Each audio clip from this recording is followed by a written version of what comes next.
নমস্কার বন্ধুরা, ভালো আছেন? আজ আর একটি দারুণ ভিডিও নিয়ে এসেছি।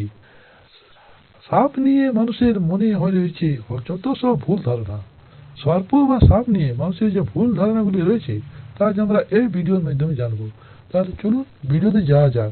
ভিডিওতে যাওয়ার আগে আমার এই ছোট্ট চ্যানেলটি সাবস্ক্রাইব করতে ভুলবেন না। চলুন ভিডিওতে। বিশ্বের অন্যতম হিংস্র এই প্রাণী সাপকে দেখে মোটেই ভয়ঙ্কর মনে হয় না, বরং নিরীহ প্রাণী তালিকায় রাখা যায়। তবে সাপের কিছু প্রজাতি হয় বিষাক্ত, যার কামড় সঙ্গে সঙ্গে একজন মানুষ মারা যেতে পারে। যে কারণে মানুষ একে ভয় পেয়ে দূরে রাখেন। সেই কারণেই একে মানুষ ভয় পেয়ে দূরে রাখেন। জানেন কি, আজ 16 আজ যেহেতু কিছুদিন আগে পেরিয়ে গেল 16 জুলাই সাপ দিবস, বিশ্ব সাপ দিবস ছিল। আমরা অনেকে পালন করেছি, আবার অনেকে জানিই না। প্রতি বন্যার সময় অর্থাৎ যে মে, জুন এবং জুলাই এই তিন মাস সাপের দংশন এবং কারণে মৃত্যুর সংখ্যা বাড়ে। অন্য সময় সাপের দেখা লোকালয়ে কম হলেও বর্ষার চারিদিকে পানি থাকায় সাপের দেখা মেলা বেশি। এই জন্য এই সময় প্রায় সাপের কামড়ে মৃত্যুর সংবাদ শোনা যায়। দেশব্যাপী পরিচালিত অসংক্রামক রোগ নিয়ন্ত্রণ কর্মসূচি এনসিডিসিসি সর্বদংশ জরিপে দেখা যায় দেশে প্রতি বছর 4,03,317 জন মানুষ সাপের কামড়ে আক্রান্ত হয় এবং এতে 7,511 জন মানুষ মারা যায়। প্রতি সর্পদংশনের কারণে চিকিৎসার জন্য দংশিত ব্যক্তির প্রায় 2,000 টাকা ব্যয় হয়। সাপ একটি নিরীহ প্রাণী। দেশের আনাচে কানাচে প্রায় 80 প্রজাতির সাপ ঘুরে বেড়ায়। এর মধ্যে মাত্র 7 থেকে 8 প্রজাতির অত্যন্ত বিষাক্ত সাপের কামড়ে মানুষ বেশি মারা যায়। সচেতনতায় পরে বিষাক্ত সাপের কামড় থেকে বাঁচতে। তবে সাপ নিয়ে অনেকের অনেক ভুল ধারণা আছে, যে কারণে আরো বেশি বিপদ পড়তে হয়। জেনে নিন সাপ নিয়ে প্রচলিত কিছু ভুল ধারণা। সাপের লেজে বিষ। অনেকের ধারণা দাঁড়ার সাপের লেজে বিষ আছে। দাঁড়ার সাপের মূলত এটি একটি নির্বিষ সাপ। লেজ তো দূরের কথা, এর বিষ দাঁতও নেই। এরা ইঁদুর এবং ছোট পাখি ধরে খায়।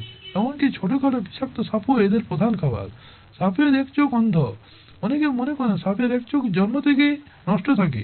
মূলত সাপ দিনে চোখে কম দেখে, তাই ধীরে ধীরে চলে। রাতের অন্ধকারে সাপ আধুনিক নাইট ভিশন চশমার চেয়ে 10 গুণ বেশি পরিষ্কার দেখতে পায়। বিন শুনে সাপ নাচে। সাপের কোনো কান নেই, এমনকি দৃষ্টিশক্তিও প্রখর নেয়। যারা বিন বাজান তারা সেটি সাপের মুখের সামনে দৌড়াতে থাকেন। সাপও চোখের সামনে দৌড়ুনি দেখে মাথা দোলাতে থাকে, এই ভেবে যে কোনো শত্রু বুঝি সামনে আছে। তাহলে দেখলেন বন্ধুরা, সাপের কোনো কান নেই যে তারা বিনের আওয়াজ শুনতে পারবে। এটা আমাদের ভুল ধারণা। সাপ জিহ্বা দিয়ে শুনতে পায়। সাপ চলাফেরার প্রয়োজনে বারবার জিহ্বা বের করে, তা আসলে শোনার জন্য নয়। সাপের জিহ্বার অগ্রভাগে যে জেকবসন অর্গান নামে এক ধরনের গ্রন্থি আছে, যার দ্বারা সাপ বাহুতে বিভিন্ন পদার্থের অস্তিত্ব অনুভব করে। এটিকে ঘ্রাণ নেওয়া বলা যেতে পারে। সাপ দুধ খায়।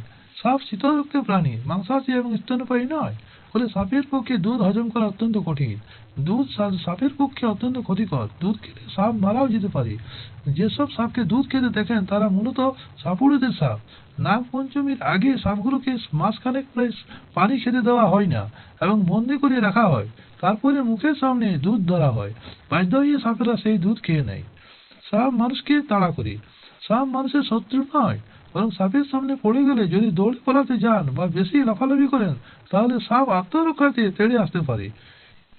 স্থির স্থির তাহলে সাপ স্থির হয়ে দাঁড়িয়ে থাকুন, দেখুন সাপ আপনাকে পাশ কাটিয়ে চলে যাচ্ছে। সাপ তার শত্রুকে চিনে রাখে। সাপের স্মৃতিশক্তি বা বুদ্ধি নেই, তাই সাপের পক্ষে মানুষের চিনে রাখা সম্ভব নয়। কিন্তু কিছু কিছু মানুষ বলে সাপ শত্রুকে মনে রাখতে পারে। সাপ শুধু বেঁচে থাকার জন্য খাবারের খোঁজে লোকালয়ে আসে। সাপের পা। গ্রামাঞ্চলে শোনা গেছে, অনেক অশিক্ষিত মানুষের মধ্যে একটা কথা প্রচলিত আছে যে সাপের পা দেখলে রাজা হওয়া যায়। আসলে সাপের কোনো পা নেই, তাই সাপের পা দেখে রাজা হওয়ার কোনো সম্ভাবনাই নেই। সাপের ওঝা। সাপের ওঝারা যে চিকিৎসা করে তা সম্পূর্ণ অবৈজ্ঞানিক। সাপের ওঝার চিকিৎসা নেই, সেই রোগী ভালো হয়ে থাকে। এমন সাপে কামড় দিয়েছে যার বিষ নেই। তাই সাপ কাটলে এবার ওঝার কাজ না করে যত দ্রুত সম্ভব চিকিৎসকের কাছে নিয়ে যেতে হবে। ওঝার যেগুলিকে ভালো করে, যেগুলি সাপের বিষ নেই এবং তারা কেটে ফেলেছে, সেগুলি ওঝাই ভালো করতে পারে।